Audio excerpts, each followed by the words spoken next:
Buen día, familia y amigos. Estamos felices de estar aquí en la casa de Dios. El día de hoy le agradecemos al Señor el privilegio que nos da de vivir en esta nación y poder celebrar la libertad que gozamos en Él. Pero sobre todo es bonito también recordar la libertad que tenemos en Cristo Jesús. Hoy les quiero invitar a que abran sus Biblias, por favor, en Gálatas capítulo 2 del versículo 1 al 11, para hablar precisamente del mensaje que nos dio libertad. Pero antes de comenzar, me gustaría preguntar: ¿están listos para escuchar de la palabra del Señor? Saben, vivimos en un mundo donde todos los días alguien intenta decirnos qué debemos de hacer, cómo debemos de vivir y qué debemos de considerar como normal. Pero el mensaje que nos dio libertad es un mensaje que lo cambia absolutamente todo. No es un mensaje que solamente llegó a nuestros oídos y despertó nuestras emociones. Es un mensaje que llega hasta lo más profundo de nuestra alma y nos libera de la necesidad de querer quedar bien con todo el mundo y de buscar ser aceptados. Ahora, lo que hace diferente este mensaje no es la manera como se comunica, sino más bien la profunda libertad que produce. Porque cuando el evangelio nos encuentra, no solamente nos transforma, cuando el evangelio nos encuentra, también nos libera. Nos libera de tener que aceptar como normal lo que Dios ya ha declarado falso. Sabes, vivimos en una nación que está celebrando 250 años de sus orígenes. Y uno de los grandes mensajes, una de las grandes ideas de este país es la libertad. Pero la libertad que gozamos en esta nación en algunas ocasiones se queda corta con la libertad de la que las escrituras nos hablan. La libertad que muchas veces se celebra en este país es la libertad de hacer lo que queramos, cuando queramos, a la hora que queramos. La libertad de la que habla la escritura no es esa clase de libertad. Hay un nivel más elevado en el concepto de la libertad de la que Dios habla en las escrituras. Esa libertad tiene que ver con ser libres, no para hacer lo que queremos, sino para hacer lo que Dios quiere. Es muy distinta esa clase de libertad. Porque ahora nosotros que estamos en Cristo podemos hacer lo que debemos. Podemos hacer lo que se supone que debemos de hacer, empoderados por el poder mismo del Espíritu de Dios. Anteriormente lo que buscamos era la libertad de hacer lo que queríamos. Ahora que tenemos esta libertad en Cristo, lo que queremos hacer es lo que Dios quiere. That's our freedom in Christ. We want to do what pleases Him. Ahora la pregunta que tú y yo debemos de considerar en este día es: como discípulos de Jesús, ¿cómo discernimos la verdad del evangelio de lo que el mundo llama normal, de lo que el mundo normaliza? Porque estamos rodeados de esta idea normal de cómo se debe de vivir, de cómo se debe de actuar, de cómo se debe de hablar. Pero esta pregunta que tenemos aquí no es una pregunta teórica. Esta pregunta es algo que enfrentamos absolutamente todos los días. En cada conversación que tenemos, en todo lo que miramos, ya sea en nuestro aparato o en la televisión o a nuestro alrededor. Y también en cada decisión que tomamos sobre la manera de cómo vamos a vivir. Por eso es relevante esta pregunta. Porque todo el tiempo estamos siendo persuadidos a hacer lo que es normal. Di conmigo: normal. Todo el tiempo. Yo desde muy chamaquito sabía que era normal, creía que era normal para los hombres tomar. Y es que Mi papá tenía ese hábito, a él le gustaba tomar y cuando él me traía con él y al parecer les entretenía también a sus amigos, empinarme la caguama, y entonces yo ya sabía que tomar era algo normal, que iba a ser algo con lo que yo iba a vivir todos los días de mi vida, era normal.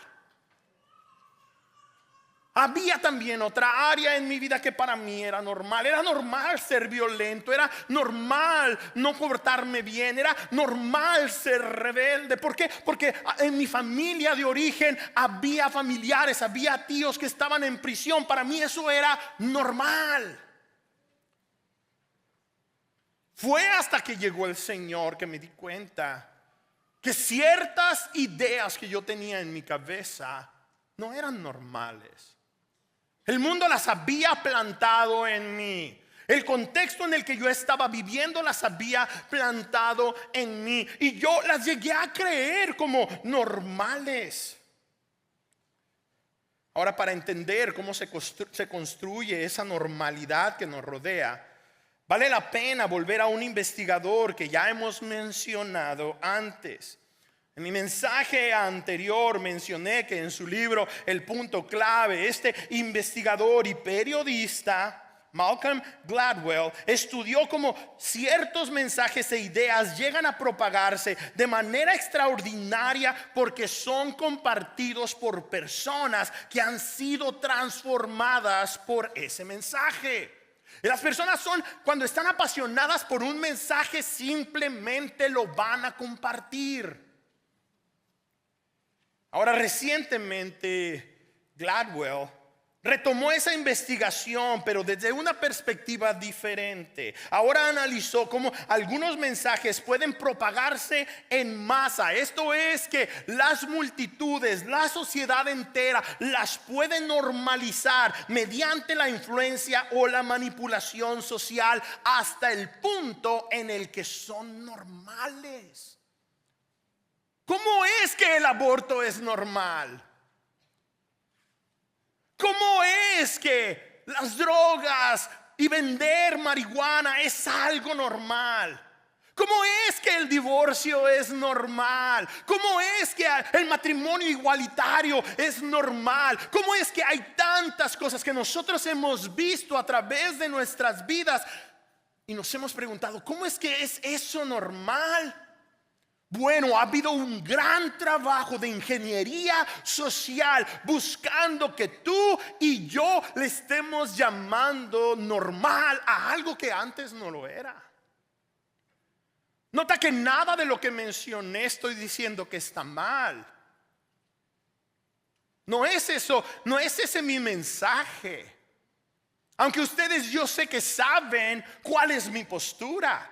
De lo que estoy hablando es de que ha habido cosas que anteriormente la sociedad descalificaba y ahora se han abrazado como normal. En una de las películas que se espera que sean de las más taquilleras en la historia del cine, pronto vamos a tener a un actor que antes no era actor, era actriz. Ahora esta persona se hizo cirugías para ser él y dejar de ser ella. Y esa clase de operaciones han sucedido a través de la historia de la sociedad con el solo punto, con la sola idea de que tú y yo normalicemos ciertas cosas. Ahora, por el otro lado, ha habido cosas increíblemente descalificables que en algunos tiempos se llamaban normales, como la esclavitud en los Estados Unidos. Pero tú y yo ahora sabemos mejor. El asunto es que si lo querramos o no, estamos siendo constantemente persuadidos, constantemente manipulados para creer ciertas cosas. Y algo así estaba enfrentando la iglesia de Galacia. Por eso el apóstol Pablo les escribió esta carta. Y a manera de contexto, Quiero que tengamos en cuenta que la iglesia de Galacia no estaba experimentando un ataque frontal al evangelio. No los estaban persiguiendo, no los estaban poniendo en la prisión. Más bien esta iglesia estaba siendo influenciada por una presión casi invisible para que redefinieran lo que era aceptable, lo que era verdadero. Por eso el apóstol Pablo les habla con firmeza y les dice en el versículo 6 del capítulo 1: estoy asombradísimo que tan pronto estén dejando ustedes a quien los llamó por la gracia de Cristo para pasarse a otro evangelio. No lo puedo creer, dice Pablo. Yo estuve con ustedes, yo planté esta iglesia, yo les hablé el evangelio, yo se los comuniqué a ustedes muy claramente, así como eventualmente se los comunica también a los corintios. En Primera de Corintios capítulo 5 del 15, del versículo 1 al 8 dice: ahora, hermanos, quiero recordarles el evangelio que les prediqué, el mismo que recibieron y en el cual se mantienen firmes. Mediante este evangelio son salvos si se aferran a la palabra que les prediqué. De otro modo habrán creído en vano. Porque ante todo les transmití a ustedes lo que yo mismo recibí. Este es el evangelio: que Cristo murió por nuestros pecados según las escrituras, que fue sepultado, que resucitó al tercer día según las escrituras, y que se apareció a Cefas, esto es a Pedro, y luego a los 12. Después se apareció a más de 500 hermanos a la vez, la mayoría de los cuales vive todavía, aunque algunos ya han muerto. Luego se apareció a Jacobo, más tarde a todos los apóstoles, y por último, como a uno nacido fuera de tiempo, se me apareció también a mí. Ese es el evangelio. Jesús murió conforme a las escrituras, fue sepultado conforme a las escrituras, resucitó conforme a las escrituras, para que tú y yo, al creer en Él, tengamos salvación. Sin embargo, al poco tiempo después de que Él se fue de la ciudad de Galacia, un grupo de falsos maestros llegó a la iglesia y comenzó a manipularla con falsedad, al grado que los miembros de la iglesia de Galacia comenzaron a dudar de la legitimidad del apostolado de Pablo y de la enseñanza, del mensaje que él compartía. Por eso el apóstol Pablo les recuerda su testimonio, diciéndoles de dónde él recibió el evangelio. Esto no es algo que él se imaginó. Él mismo recibió este evangelio de parte de Jesús, el Jesús resucitado. De la misma manera que los apóstoles que caminaron con él recibieron el evangelio, ahora Pablo recibió ese mismo evangelio de parte de Jesús. Cuando se le apareció, lo tumbó del caballo mientras él estaba persiguiendo a la iglesia, y Jesús le dijo: Saulo, Saulo, su antiguo nombre, ¿por qué me persigues? Y a partir de ahí, el apóstol Pablo tuvo un encuentro profundo con el Señor, en el cual el Señor le revela el evangelio. Y dicho sea de paso, era el mismo evangelio que los 11 apóstoles originales predicaban. Además, Pablo les compartió a los Gálatas que después de 3 años de su conversión, él fue a platicar con Pedro a Jerusalén, y Pedro atestiguó que precisamente Pablo hablaba el mismo mensaje, solamente que su mensaje era a los gentiles. Ahora, en el capítulo 2 de Gálatas, Pablo menciona que después de 14 años de nuevo él fue a Jerusalén a encontrarse con los líderes de la iglesia, pero esta vez llevó a 2 de sus colaboradores, a Bernabé y a Tito. En Gálatas 2:2 dice: fui en obediencia a una revelación y me reuní en privado con los que eran reconocidos como dirigentes. Pablo dice: el Señor me llevó. No es algo que simplemente se me ocurrió. El Señor me llevó. Y quiero que notemos la consistencia de Pablo. Si hace las matemáticas a esas alturas en las que está él teniendo esa conversación con los líderes en Jerusalén, él ya tiene 17 años de cristiano, 17 años de seguidor de Jesús. Y esto es lo relevante, su mensaje no ha cambiado. Se ha mantenido consistente. En 17 años, 17 years. And still the same gospel. He's proclaiming the same message.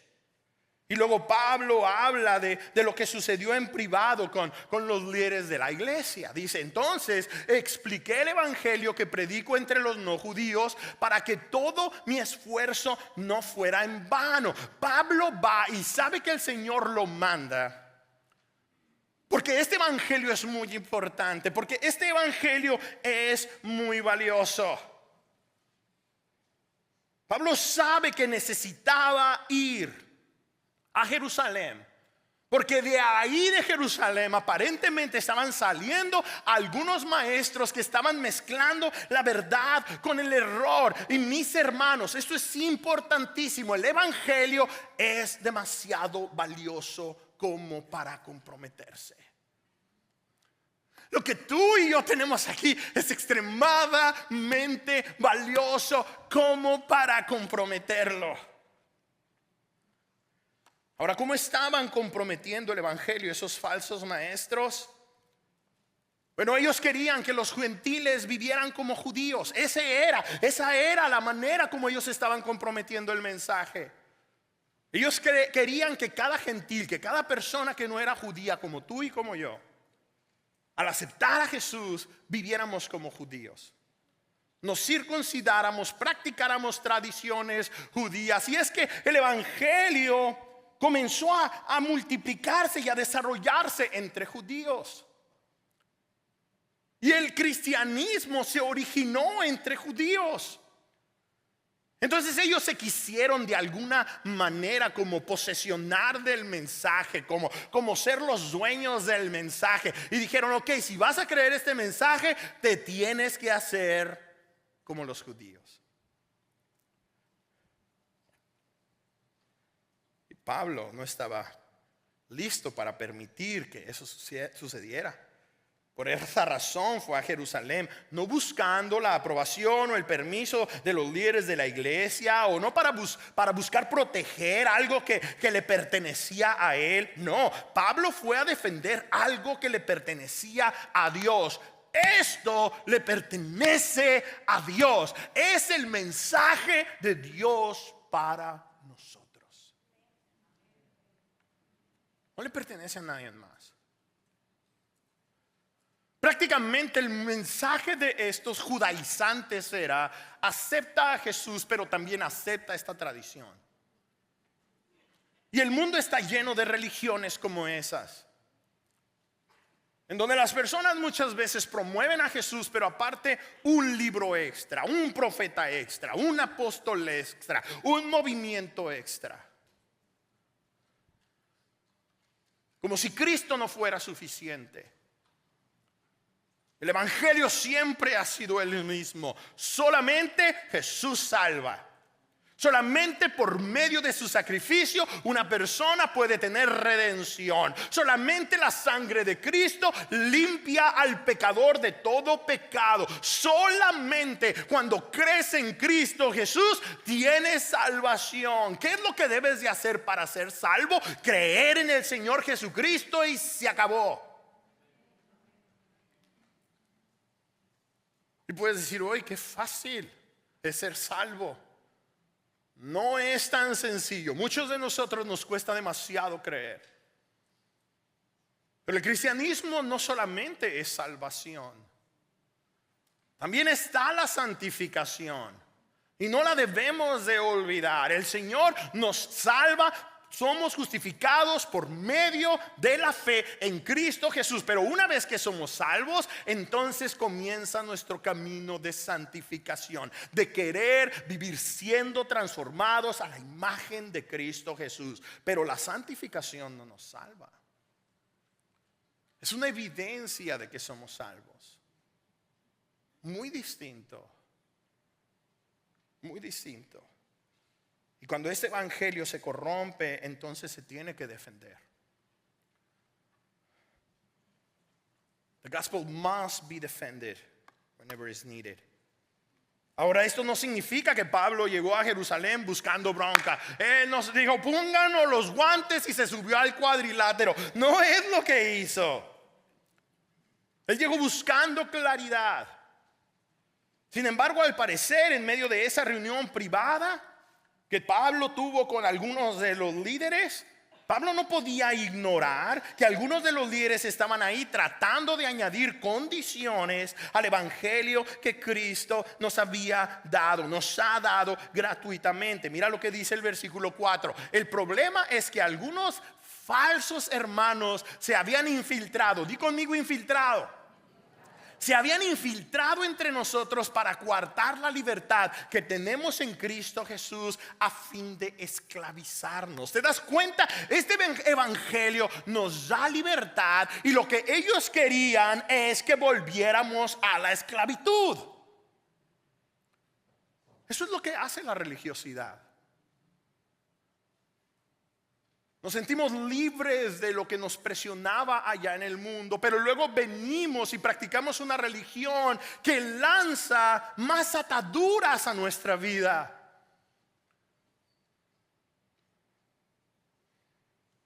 Y es que había algunos infiltrados. Ya les iba a preguntar, o les iba a pedir que le dijeran a la persona que está a su lado: serás un infiltrado, pero no lo hagan, ¿ok?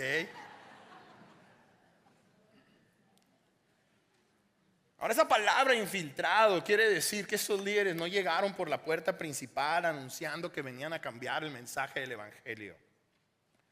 Más bien llegaron despacito, así como la canción, despacito, presentando su versión del evangelio con una simple mejora, con un pequeño ajuste de acuerdo a su criterio. El problema es que así es como casi siempre se compromete la verdad, no de golpe, sino poquito a poquito. En ese caso, este grupo de infiltrados ya habían entrado a la iglesia, habían manipulado el evangelio, convirtiéndolo en otra clase de evangelio, el cual habían llevado hasta la iglesia de Galacia. O sea que ahora Pablo por eso les está escribiendo a los de Galacia, porque sabe que algunos de esos infiltrados han estado trayendo engaño a la iglesia de Galacia. Y mira cómo lo platica Pablo en Gálatas 1:7. No es que haya otro evangelio, sino que ciertos individuos están sembrando confusión entre ustedes y quieren transgiversar el evangelio de Cristo. Quieren comprometer el evangelio de Cristo.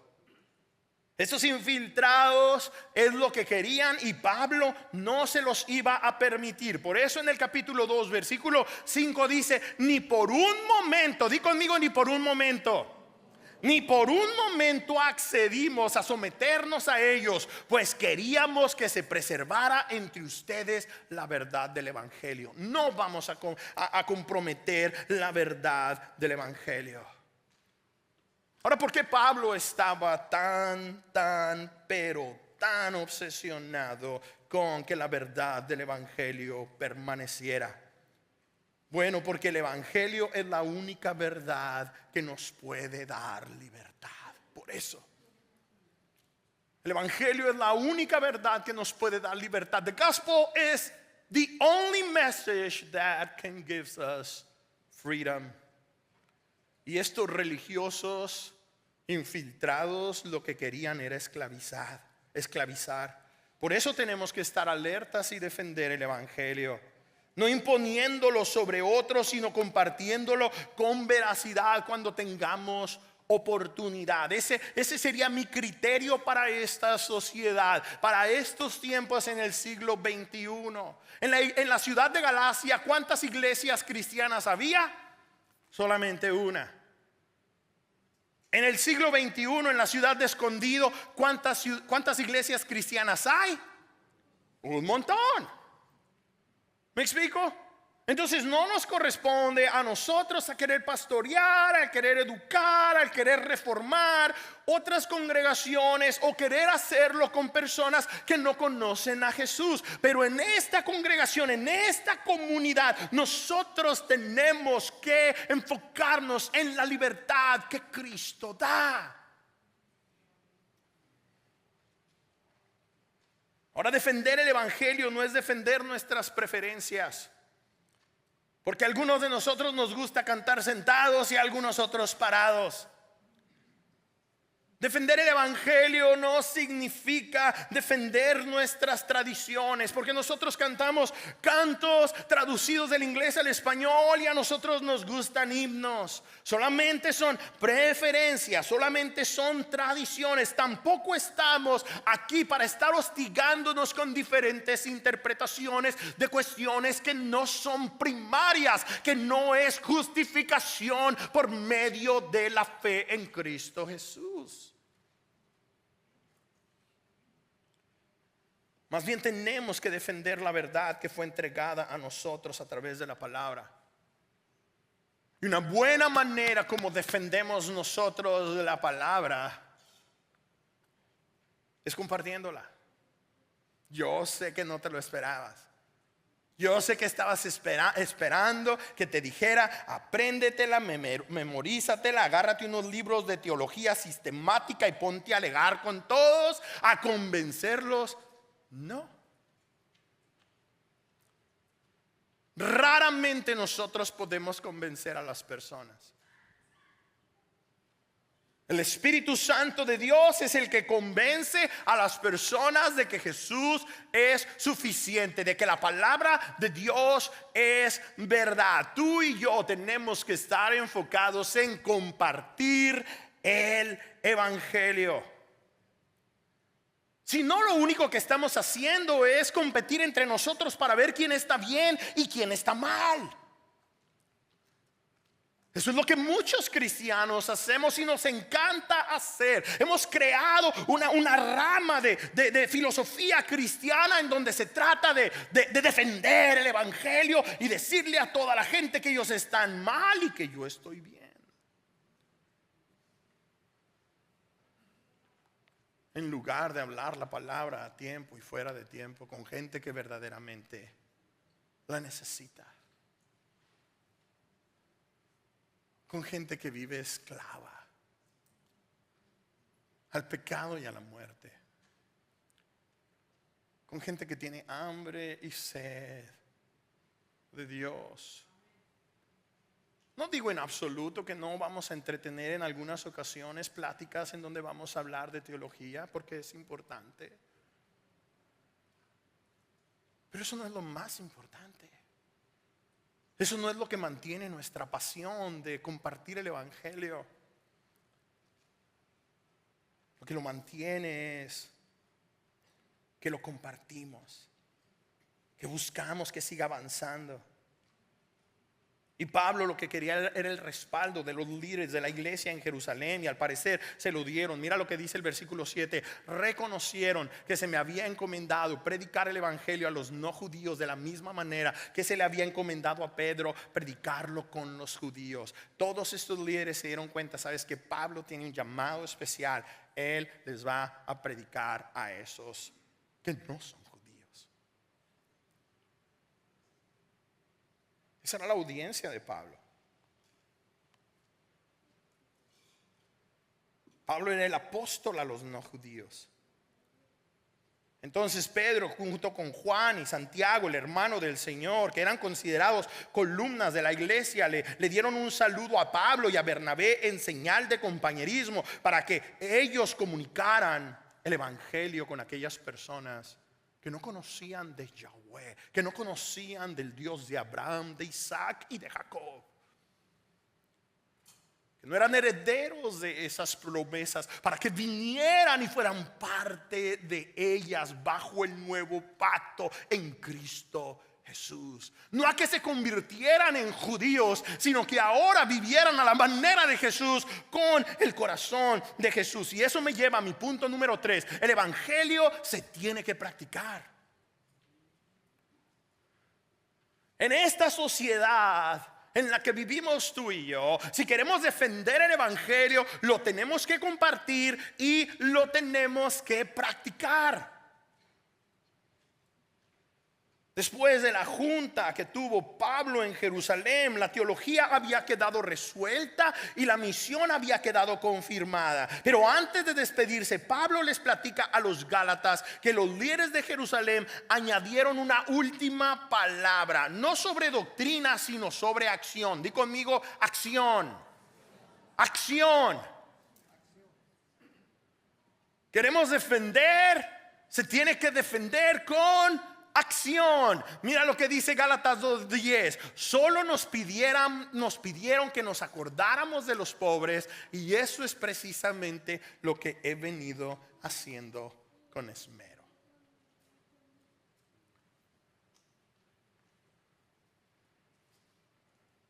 Qué maravillosa manera de practicar la verdad.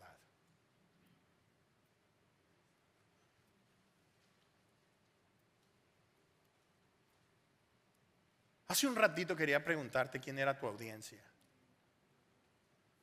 Porque algunos de nosotros no nos vamos a ver en una plataforma como esta compartiendo de la palabra del Señor. But you already have an audience. Tú ya tienes una audiencia alrededor de ti. Tu cónyuge, tu esposo, tu esposa, tus amigos, tus hijos, tus hijas, tus nietos, tus nietas. Esas personas son tu audiencia. ¿Quiénes son los pobres alrededor de ti? Esa es otra buena pregunta. ¿No sabes? ¿No sabes quién no tiene trabajo? ¿No sabes quién no tiene comida? ¿No sabes quién no tiene para pagar la luz, el agua? ¿No sabes? Solo nos pidieron que nos acordáramos de los pobres. La semana anterior ustedes tuvieron el gusto de conocer a mi suegro, y algunos de ustedes tal vez pudieron conocer a mi suegra. Ambos han sido muy especiales para mí. Hay un testimonio que podemos compartir para otra ocasión. Pero una parte que sí te quiero comunicar con respecto a mi suegra, y esta siempre ha sido ella desde que la conozco, y yo trataba de quedar bien con ella para ganarme a su hija. Y es que mi suegra es muy generosa. Escucha bien, es muy generosa. No dije que tenía mucho dinero. No por eso la hice mi suegra. Pero es muy generosa. Me acuerdo que cuando empezaba a visitar a Yemima, a veces me quería dar a mí cosas para que le llevara a mi mamá. ¿Puedes creerlo? Y yo, suegra, yo no voy a andar de mensajero llevándole cosas a mi mamá. Yo vengo a noviar.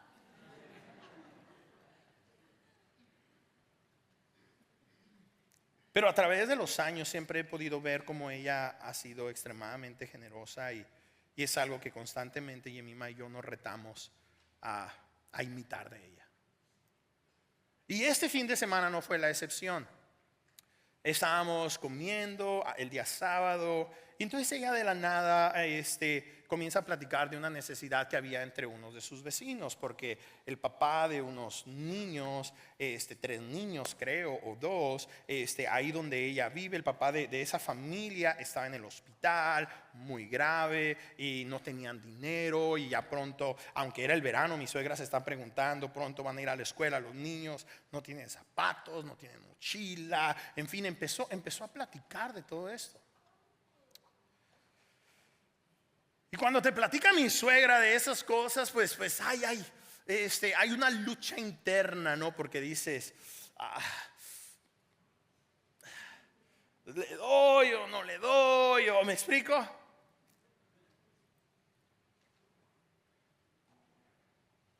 Pero lo que más a mí me sorprende y lo que te quiero platicar es de que que no me acuerdo la última vez, y honestamente no creo que jamás lo ha hecho, que nos ha pedido ella dinero a nosotros para ella. Siempre ha sido para otras personas que nosotros ni conocemos. Ella sabe muy bien quiénes son los pobres en su vida. Y algunas veces nosotros no sabemos. Sí, el primer día de la semana damos una ofrenda especial para las personas que tienen necesidad en nuestra comunidad de fe. Algunos de nosotros hemos sido generosos, algunos han recibido esa clase de ayuda. Vamos a seguirlo haciendo, pero yo el día de hoy te quiero retar: ¿quiénes son las personas que tienen muy poco o no tienen nada en tu vida? ¿Y te has dado cuenta que Dios te ha puesto ahí para que seas de bendición para ellos? No necesitas dar mucho, pero puedes dar algo. Y es increíble que en esta tremenda plática tan teológica, tan importante para la iglesia, lo que los líderes le dicen a Pablo, y a él no se le olvida, y él dice: gracias por recordarme, no se me había olvidado. Eso es algo muy valioso e importante, y esto es realmente algo que tenemos que imitar. Mis hermanos, la doctrina correcta que no produce compasión todavía no ha llegado al corazón. Si tú dices que crees lo correcto, pero no tienes compasión, eso que tú crees aquí no ha llegado aquí.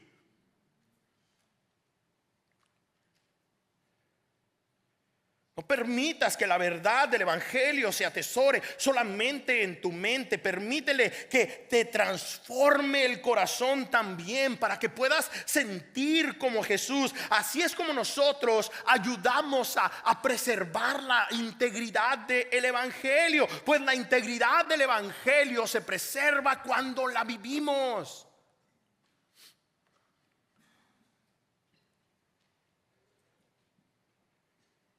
Saben, nosotros no estamos en este mundo para vivir vidas normales, sino para vivir plenamente la libertad a la que hemos sido llamados. Algunos de nosotros no tenemos libertad en nuestra cartera. Algunos de nosotros no tenemos libertad en nuestras relaciones. Algunos de nosotros no tenemos libertad con nuestros hijos, con nuestros nietos. Algunos de nosotros no tenemos libertad en nuestro trabajo. Hay cosas que todavía clamamos como nuestras, como "this is mine".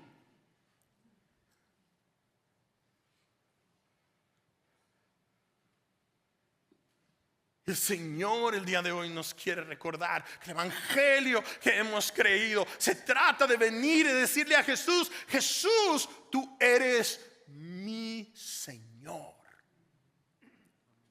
Todo lo que tengo, todo lo que soy, everything that I am, everything that I owe belongs to you. Belongs to you, Jesus. Ahora, lo que Pablo enfrentó en el primer siglo sigue ocurriendo hoy. Hay muchas cosas falsas que están comenzando a sentirse normales, y lo verdadero ha comenzado a parecer incómodo. Ya es difícil hablar de temas que ahora la normalidad los ha llevado en otra dirección. Y eso es precisamente lo que Malcolm Gladwell describe en su más reciente libro, La venganza del punto clave. De acuerdo a Gladwell, muchas de las cosas que una sociedad considera normales no llegaron a serlo porque fueran correctas o verdaderas, sino porque fueron promovidas de manera constante hasta que dejaron de cuestionarse. Los narcocorridos son normal. En los videos de las canciones más populares, Tequila y Perico, es normal que estén cantando jovencitos tomando y hablando de cosas incoherentes acerca de las mujeres. Es normal. La pornografía es normal. Es un gran negocio. Todos lo ven, todos lo practican. Es normal. El Señor no te llamó a vivir una vida normal. El Señor nos llamó a ti a ser la excepción. Nos llamó a ti y a mí a ser la excepción. Como iglesia de Jesucristo, no hemos sido llamados a seguir la normalidad de la cultura, sino a permanecer en la verdad del evangelio. Mis amigos, mis hermanos, no vivamos según la normalidad de este mundo, vivamos según la libertad del evangelio. Y esto importa porque si no queremos ser influenciados por lo normalizado, tenemos que vivir en libertad. We don't have an option. If we want to live in freedom, we need to live the gospel accordingly. Nunca tenemos que olvidar que somos salvos gratuitamente, que por la gracia de Dios tenemos acceso